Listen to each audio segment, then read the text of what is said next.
السلام عليكم ورحمة الله تعالى وبركاته. الوصفة ديال اليوم غتكون عبارة عن بسيطلات بالدجاج بنكهة ديال الحوت، كيجيو من ألذ وأروع ما يكون وساهلين وبساط. نتمنى ان لا فيديو ديال اليوم انه ينال الاعجاب ديالكم، ونخليكم مع المقادير وطريقة التحضير.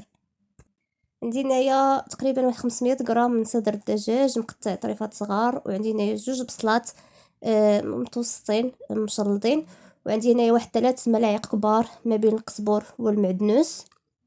عندي هنايا واحد الكميه من الزيتون، وعندي الحامض مرقد او مصير. عندي هنايا واحد ملعقه صغيره من الهريسه بالنسبه اللي كيبغي الحار. عندي هنايا كاس صغير من عصير الحامض. وفي التوابل عندي الزنجبيل والفلفل الاسود والفلفل الاحمر، وملعقه كبيره من التوابل ديال البصيله ديال الحوت، راه كتباع موجوده عند اللي كيبيعوا العطريه. صافي. وعندي هنايا بودره الثوم، الا ما كانتش يمكن لكم تستعملوا غديروا جوج فصوص من الثوم محكوكين.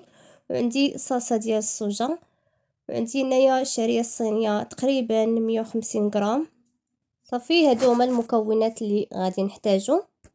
صافي. هنايا غنجيب واحد الجبانيه فاش غادي نوجد الشرموله ديالي. غادي نوضع نوضع القزبر والمعدنوس. المهم كميه تكون كثيره شويه، تقريبا 3 معالق كبار او 4.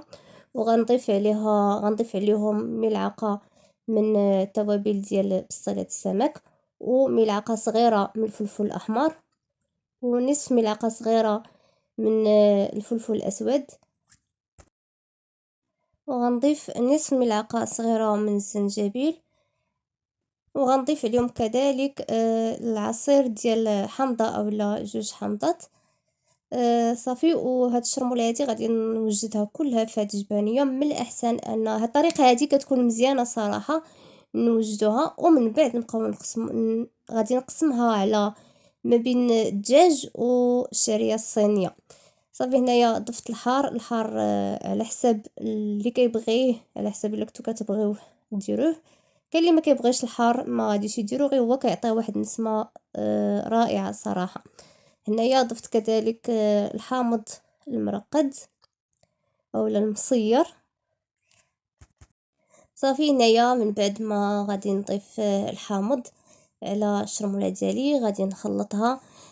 غادي نخلطها حتى ينسجموا العناصر كلهم مع بعضهم.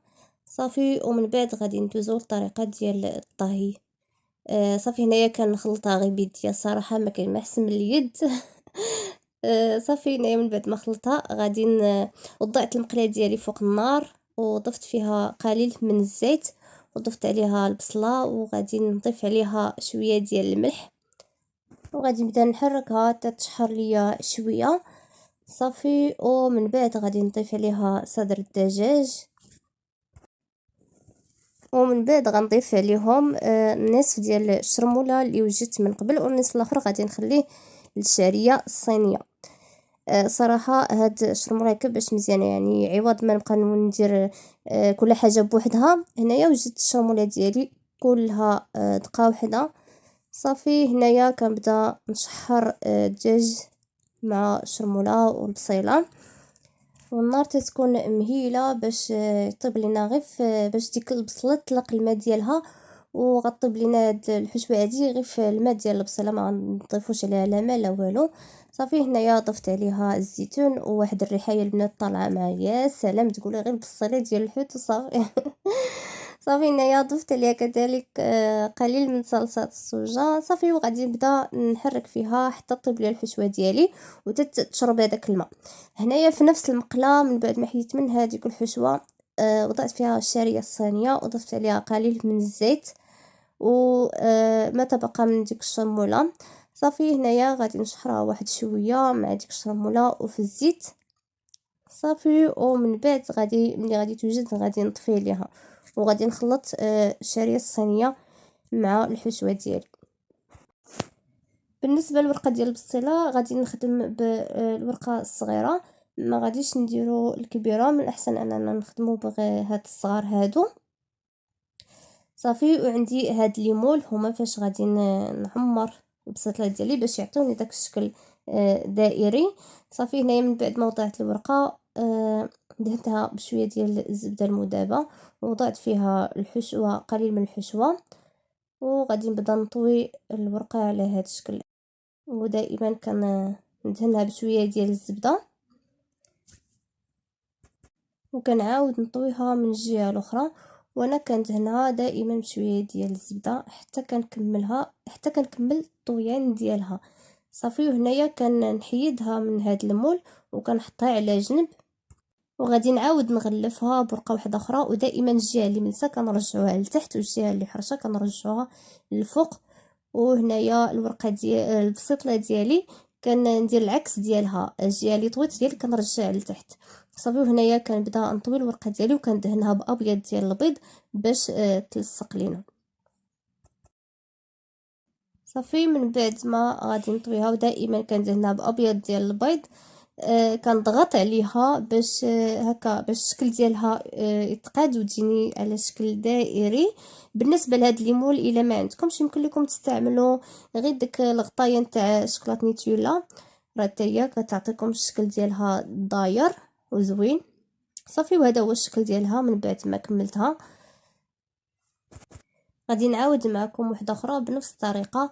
دائما الورقه ديال البصله الجهه اللي ملسه كنرجعوها لتحت والجهه اللي حرشه كنرجعوها لفوق، وكندهن في الاول الورقه بشويه ديال الزبده وكناخد شويه ديال الحشوه وكنوضعها في الداخل ديال الاطار. صافي وكنبدا نقلب، كنبدا نطوي الورقه ديالي. صافي كنبدا نطويها من كل جهه وانا كندهنها دائما بشويه ديال الزبده حتى كنكملها وكنضغط عليها باش تعطيني باش يتقاد الشكل ديالها. صافي ومن بعد غادي نعاود نغلفها بورقه واحده اخرى بنفس الطريقه. دائما هاد الجهه دابا اللي كاينه الفوق اللي مطويه، من بعد غادي نرجع هي لتحت والجهه الاخرى غادي ترجع الفوق.